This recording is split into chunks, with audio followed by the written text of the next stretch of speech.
الشيطان الرجيم. بسم الله الرحمن الرحيم. في قلوبهم مرض فزادهم الله مرضا ولهم عذاب أليم بما كانوا يكذبون. وإذا قيل لهم لا تفسدوا في الأرض قالوا إنما نحن مصلحون ألا إنهم هم المفسدون ولكن لا يشعرون. پچھلی آیت میں منافقین کی 4 صفتیں ذکر ہوئی. ایک یہ کہ وہ اپنے آپ کو مومن کہتے ہیں، زبان سے ایمان کا دعویٰ کرتے ہیں. دوسری صفت یہ ہے کہ وہ مومن ہے نہیں، کافر ہیں. تیسری صفت یہ کہ وہ اللہ تعالیٰ کو دھوکہ دینے کی کوشش کرتے ہیں اور ایمان والوں کو، اور وہ دھوکہ اپنے آپ کو ہی دے رہے ہیں. چوتھی صفت یہ ہے کہ انہیں شعور نہیں ہے، وہ نہیں جانتے کہ یہ دھوکہ وہ اپنے آپ کو دے رہے ہیں. سوال اٹھتا ہے کہ اپنے آپ کو جو تکلیف دیتا ہے یا کوئی نقصان دیتا ہے تو یہ تو ہو نہیں سکتا کہ کسی انسان کو اس کا پتہ نہ چلے. تو اب اس کی وجہ ذکر ہو رہی ہے، اس سوال کا جواب دیا جا رہا ہے کہ یہ کیوں اپنی اس تکلیف کو یا اپنی اس پریشانی کو یا اپنے آپ کو جو دھوکہ دے رہے اس کو کیوں نہیں سمجھتے. وجہ یہ کہ فی قلوبہم مرض، ان کے دلوں میں بیماری ہے. فی قلوبہم، ان کے دلوں میں. فی یہ لفظ بھی گزر چکا ہے. قلوب دل، ہم ان کے، یہ بھی گزر چکا ہے آیت نمبر 7 میں، لیکن اس کے ساتھ اعلیٰ تھا، اعلیٰ قلوبہم، ان کے دلوں پر. یہاں فی ہے اس کے ساتھ جس کا معنی ہے میں. فی قلوبہم، ان کے دلوں میں مرض، بیماری ہے. ان کے دلوں میں بیماری ہے، اور یہ بیماری شک کی بیماری ہے، منافقت کی بیماری ہے. شک کی بیماری ہے، اور اس شک کی بیماری کو دوسرا نام منافقت ہم دے سکتے ہیں کہ منافقت کی بیماری ہے. تو منافقت جو اردو میں استعمال ہوتا ہے وہ بدنیتی کے بارے میں استعمال ہوتا ہے. بدنیت انسان کو کہا جاتا ہے منافق انسان ہے، لیکن اصل منافقت جو ہے وہ شک کی بیماری ہے جو دل میں ہوتی ہے. تو ظاہر طور پر تو وہ لوگوں کو یقین دلا دیتا ہے، لیکن اس کے دل میں شک ہوتا ہے. تو ایک منافق انسان اس بیماری کا اظہار جب اس سے ہوتا ہے تو اس سے مختلف قسم کے نقصانات جو ہے وہ برآمد ہوتے ہیں.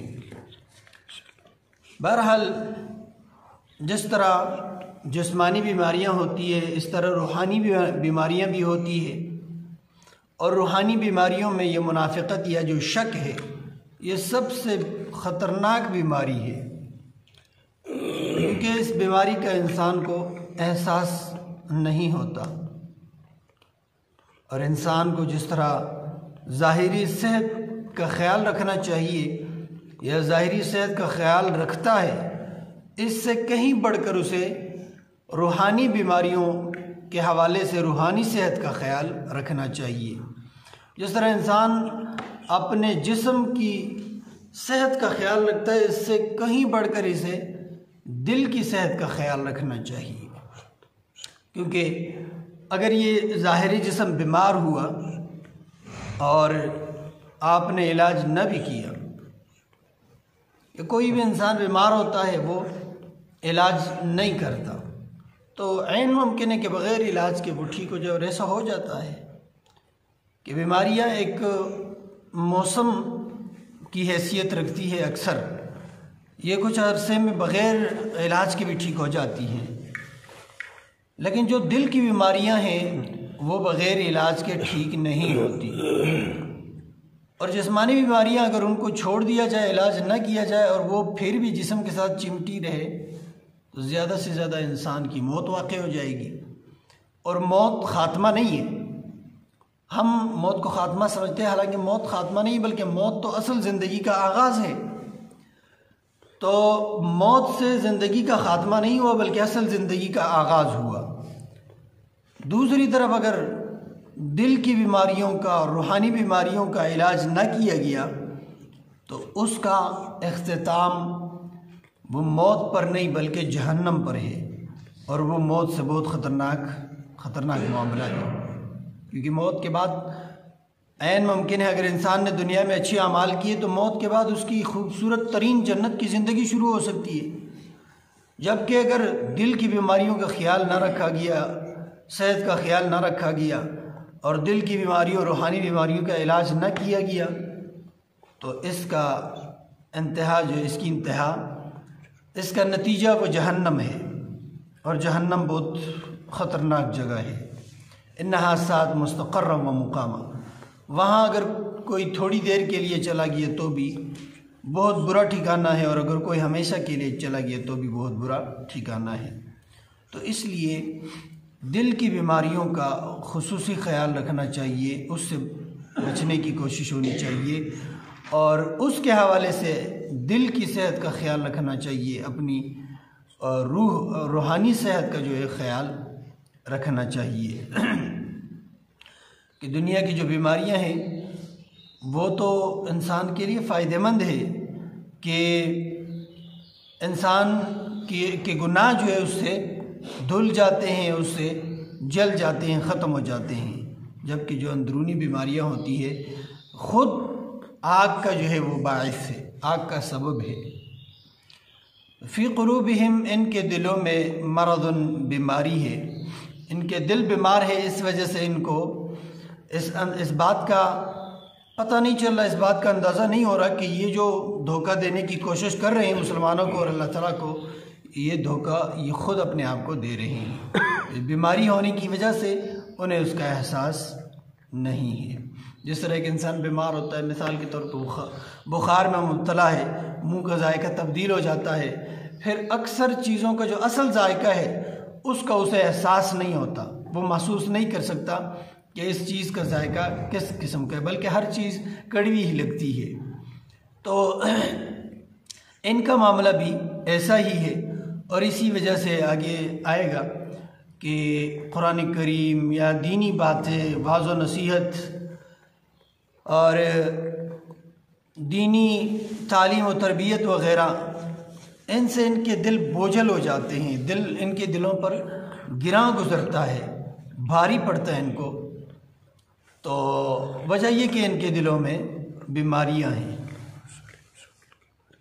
لیکن بیمار انسان جو ہوتا ہے وہ کڑوی دوائیاں لینے کو یا پینے کو یا کھانے کو اس کا دل نہیں کرتا، خصوصاً اگر چھوٹا بچہ ہے تو وہ تو بالکل اکڑتا ہے اور کوشش کرتا ہے کہ مجھے یہ دوائیاں نہ پلائی جائے، لیکن اگر بیمار کو دوائیاں نہ پلائی جائے تو اس کی بیماری تو پھر رہے گی برقرار یا تا دیر رہے گی۔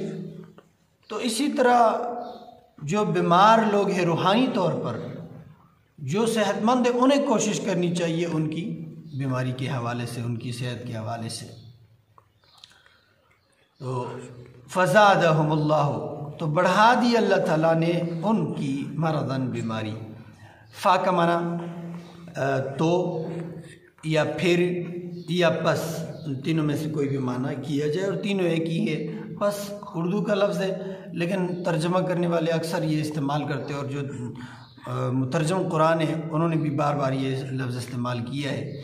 اردو میں اس کے دو معنی استعمال ہو سکتے ہیں موقع محل کی نسبت سے، پھر یا تو لفظ کی مناسبت سے جو بھی معنی مناسب بنتا ہو تو وہ کیا جائے۔ فا تو زیادہ کر دیا، ہم ان کو، اللہ تعالیٰ نے، مرضاً اس بیماری کو، اللہ تعالیٰ نے ان کی اس بیماری کو اور بڑھا دیا۔ اور یہ بڑھانا کس بنا پر ہے کہ یہ جب بھی قرآن اترتا ہے تو ان کی بیماری بڑھتی ہے، جب بھی دین کی بات کی جاتی ہے تو ان کی بیماری بڑھتی ہے۔ اور یہ ایسا ہوتا ہے کہ جو بھی کوئی اچھا ڈاکٹر ہوتا ہے یا کوئی اچھا حکیم، تو وہ پہلے اس قسم کی دوائی دیتے ہیں کہ جس سے بظاہر وہ بیماری بڑھ جاتی ہے، لیکن اس سے جراثیم کو مارنا مقصد ہوتا ہے۔ اس کے بعد پھر انسان کی صحت دوبارہ واپس ہونا شروع ہو جاتا ہے۔ تو قرآن کریم یا احادیث یا دین کی باتیں، وعظ و نصیحت اور دین کی تعلیم کی کلاسیں وغیرہ، یہ بھی یہی حیثیت رکھتی ہے کہ یہ پہل تو انسان کو ذرا تکلیف ہوتی ہے، انسان بوجھ محسوس کرتا ہے، اور یہی وہ منافقین کے حوالے سے بیماریوں کا اضافہ ہے۔ لیکن جب انسان اس کو مستقل طور پر اس دوائی کو اختیار کرتا ہے تو پھر اس کی صحت بحال ہونا شروع ہو جاتی ہے۔ منافقین تو دور بھاگنے کی کوشش کرتے، اس لیے ان کی بیماری وہ پھر ٹھیک ہونے کے بجائے مزید بڑھتی رہتی ہے، اور اس میں قرآن کریم کا یا دین کا کوئی قصور نہیں ہوتا، بلکہ یہ ان کی جو جسمانی بیماریوں کی وجہ ہوتی ہے۔ اس کی مثال یہ کہ ہمارے ایک استاد نے موقع پہ بعض نصیحت میں، ایک تقریر میں یہ بات بیان کی۔ ایک شخص جو ہے ایک محلے میں دودھ بیچتا تھا اور اس میں پانی ملاتا تھا۔ تو ظاہر ہے ہمارے ملک میں سارا سلسلہ چل رہا ہے ملاوٹ کا۔ تو ایک بار وہ دودھ میں پانی ڈالنا بھول گیا، ہر گھر میں خالص دودھ جو تھا وہ پہنچ گیا۔ اب اس دن سب لوگوں کے پیٹ خراب ہو گئے، سب بیمار ہو گئے۔ اگلے دن جب آیا تو ہر ایک نے شکایت کی، بھئی آپ نے کیا دیا تھا؟ ہم تو بیمار پڑ گئے اس کی وجہ سے، اس دودھ کی وجہ سے، کیا ملایا تھا آپ نے اس میں؟ تو وہ سمجھ گیا، اس نے کہا میں نے کچھ نہیں ملایا، لیکن بس ہو جاتا ہے تو آئندہ اس طرح نہیں ہوگا، آپ بیغم رہیں انشاءاللہ۔ کیونکہ اسے پتہ تھا کہ اس سے پہلے ملاوٹ زدہ دودھ کے یہ عادی ہو چکے تھے، ان کے پیٹ ملاوٹ زدہ دودھ کے عادی ہو چکے تھے۔ اب وہ خالص دودھ ان کے پیٹوں کو ہضم نہیں ہوا۔ تو یہاں قصور دودھ کا تو نہیں ہے، غلطی دودھ کی تو نہیں، دودھ تو اس دن خالص ملا ہے، قصور ان کے پیٹوں کا ہے کہ وہ غلط چیز کے عادی ہو چکے تھے۔ تو اسی طرح جب انسان کفر کا، شرک کا، بدعات کا، اللہ تعالیٰ کی نافرمانیوں کا عادی ہو جاتا ہے تو پھر اصلاح کی باتیں، دین کی باتیں اس پہ بھاری گزرتی ہے، بھاری پڑتی ہے اسے۔ اس لیے جو حق سے دور ہوتے ہیں، مسلمانوں میں بھی جو فرقے ہیں، ان میں سے بھی اگر کسی کے سامنے حق بات کی جائے نا، قرآن کی، حدیث کی بات کی جاتی ہے، تو ان پر بھاری گزرتی ہے کہ یہ جو ہے وہ اختلافات کی باتیں کرتے ہیں، اور یہ جو ہے فرقہ پرستی کرتے ہیں، یہ فرقہ واریت پھیلاتے ہیں۔ حالانکہ ایسی کوئی بات نہیں ہوتی۔ اصل مسئلہ یہ ہوتا ہے کہ ہم ملاوٹ زدہ دین کے عادی ہو چکے ہوتے ہیں، تو جب خالص دین ہمارے سامنے پیش کیا جاتا ہے تو اس سے ہماری طبیعتیں جو ہے، ہماری روحانی طبیعت خراب ہو جاتی ہے۔ تو اس کا علاج یہ ہے کہ مستقل طور پر قرآن سے اور حدیث سے جڑا جائے، تو آہستہ آہستہ یہ بیماریاں جو ہے دب جائیں گی اور آخرکار ختم ہو جائیں گی۔ تو ان کی بیماری قرآن سے اور دین بیان ہونے سے یا دین کی ترقی سے بڑھ جاتی ہے۔ یہ منافقین کی خصلت ہے۔ تو اس وجہ سے وَلَهُمْ ان کے لیے عذاب ہے علیم، دردناک۔ علیم علم سے ہے، علم عربی میں درد کو کہتے ہیں، اردو میں بھی یہ لفظ استعمال ہوتا ہے المناک، بہت المناک خبر ملی یعنی دردناک۔ وَلَهُمْ اور ان کے لیے عذاب ہے علیم، دردناک۔ جو کافر تھے، خالص کافر، ان کے بارے میں اللہ تعالیٰ نے فرمایا کہ وَلَهُمْ عَذَابٌ عَظِيمٌ، ان کے لیے بہت بڑا عذاب ہے۔ تو جس چیز کی بڑائی ہوتی ہے، حجم، بڑا حجم ہونا، وہ سامنے نظر آتا ہے۔ اس کی وجہ یہ کہ جو ان کا کفر تھا، وہ کفر بھی واضح سامنے نظر آ رہا تھا، اس لیے ان کے لیے عذاب عظیم کا ذکر کیا کہ جس طرح ان کا کفر سامنے ہے تو ان کے لیے عذاب بھی بہت بڑا اور سامنے سے دکھنے والا ہوگا۔ منافقین کا معاملہ یہ کہ ظاہر طور پر کلمہ پڑھتے ہیں لیکن اندر کفر موجود ہوتا ہے اور کفر خفیہ ہوتا ہے، تو اس لیے ان کو عذاب بھی ایسا دیا جائے گا کہ جو درد تو بہت دے گا لیکن بظاہر سامنے والوں کو نظر نہیں آ رہا ہوگا اتنا کہ یہ کہیں بڑے عذاب میں مبتلا ہے، حالانکہ دردناک عذاب میں وہ مبتلا ہوں گے۔ اب اس عذاب کی وجہ بما بوجہ اس کے، بسبب اس چیز کے کانو تھے وہ یکذبون جھوٹ بولتے تھے، جو جھوٹ بولتے تھے اس جھوٹ کی وجہ سے ان کے لیے دردناک عذاب ہے۔ تو یہ جھوٹ کیا تھا؟ یہ پیچھے ذکر کی ہوا کہ وہ کہتے ہیں ہم ایمان لائے ہیں حالانکہ ایمان نہیں لائے، اور جھوٹ خلاف واقع بات کو کہا جاتا ہے لیکن دل میں جو ہے اس کی حقیقت معلوم ہو، یعنی دل میں ایک بات نہیں ہے اور آپ زبان سے وہ کہہ رہے ہیں اور وہ خلاف واقع بھی ہو، جس طرح ان کا معاملہ ہے۔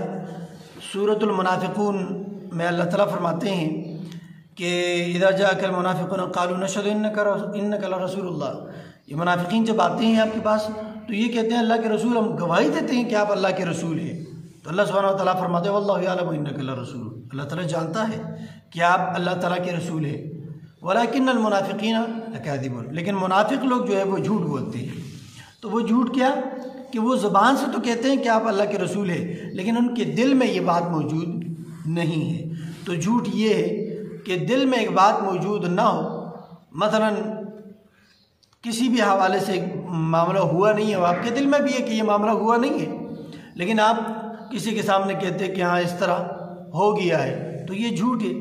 لیکن اگر آپ کو آگے سے ہی جھوٹی خبر ملی ہے یا آپ کے گمان کے مطابق وہ کام ہوا ہے اور وہ نہیں ہوا تو یہ آپ کی غلط فہمی ہے، یہ جھوٹ نہیں کہلائے گا اگر آپ اس کے خلاف بات کریں۔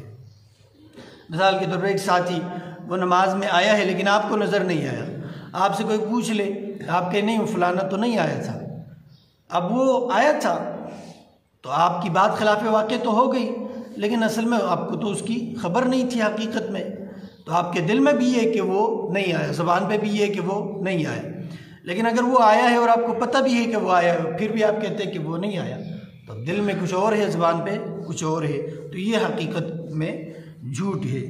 اور یہ جھوٹ جو ہے منافقین کی صفت قرآن میں بارہا ذکر ہوئی اور حدیث میں بھی نبی علیہ السلام نے فرمایا کہ منافقین کی نشانیوں میں سے ایک نشانی ہے بہت زیادہ جھوٹ بولنا، اور جھوٹوں پر اللہ سبحانہ تعالیٰ نے لعنت فرمائی ہے، اور نبی علیہ السلام نے فرمایا کہ مومن جھوٹا نہیں ہو سکتا، بڑی بڑی غلطیاں کوتاہیاں مومن میں ہو سکتی ہے لیکن مومن جھوٹا نہیں ہو سکتا، جو جھوٹا ہوگا وہ مومن نہیں ہے اور جو مومن ہے وہ کبھی جھوٹ نہیں بول سکتا۔ جھوٹ منافق کی خصلت ہے اور اسی وجہ سے ان کے لیے عذاب علیم ہے۔ وَإِذَا، اور جب قیلہ کہا جاتا ہے لہم انہیں لا تفسدوا، فساد نہ کرو، فی الارض زمین میں، فساد سے مراد کوئی بھی خرابی اور بگاڑ اور اعتدال سے معاملے کو ہٹا دینا۔ تو قالو یہ کہتے ہیں انما بے شک نحن ہم مصلحون اصلاح کرنے والے ہیں، مصلحون اصلاح سے اسم فاعل یعنی کرنے والا، اصلاح کرنے والا، مصلح اس کی جمع مصلحون، ہم اصلاح کرنے والے ہیں، یعنی غلط کام کر رہے ہوتے ہیں اور جب ان سے کہا جاتا ہے یہ کیا کر رہے ہو، یا میں تو غلط تو نہیں کر رہا، میں ٹھیک کر رہا ہوں۔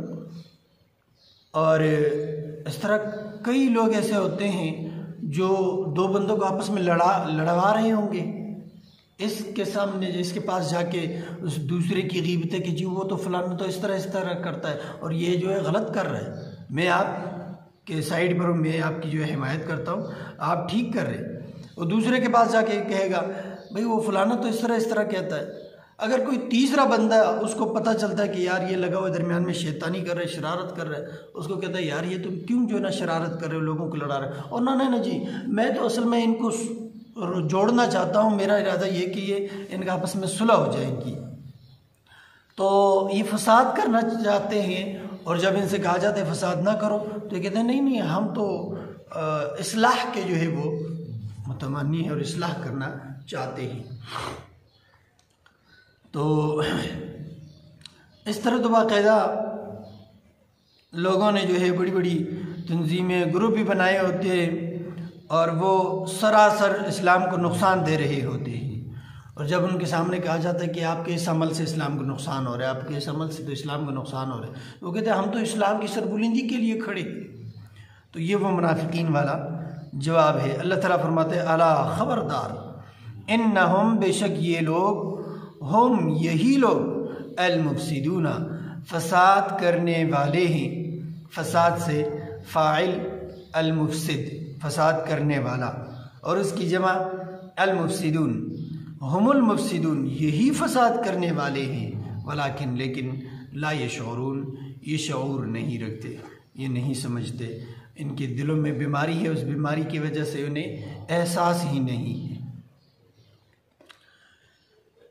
فی قلوبہم ان کے دلوں میں مرض بیماری ہے، فزادہ تو زیادہ کر دی، ہم ان کی، اللہ تعالیٰ نے، مرضاً بیماری، ولہم اور ان کے لیے عذاب عذاب ہے، علیم دردناک، بما بوجہ اس کے یا بوجہ اس چیز کے، کانوں کے تھے وہ، یکذبون جھوٹ بولتے تھے، وَإِذَا اور جب قیل کہا جاتا ہے، لہم ان کو، لا تفسدوا فساد نہ کرو، فی الارض زمین میں، قالوا تو یہ کہتے ہیں، انما بے شک، نحن ہم، مصلحون اصلاح کرنے والے ہیں، الا خبردار، انہم بے شک یہ لوگ، ہم المفسدون یہی فساد کرنے والے ہیں، ولیکن لیکن لا یشعرون یہ شعور نہیں رکھتے۔ اللہ سبحانہ و تعالی ہمیں منافقین کی خصلتوں سے محفوظ فرمائے۔ اللہ تعالی ہمیں قرآن کو سمجھنے اور اس کے مطابق زندگیاں بسر کرنے کی توفیق۔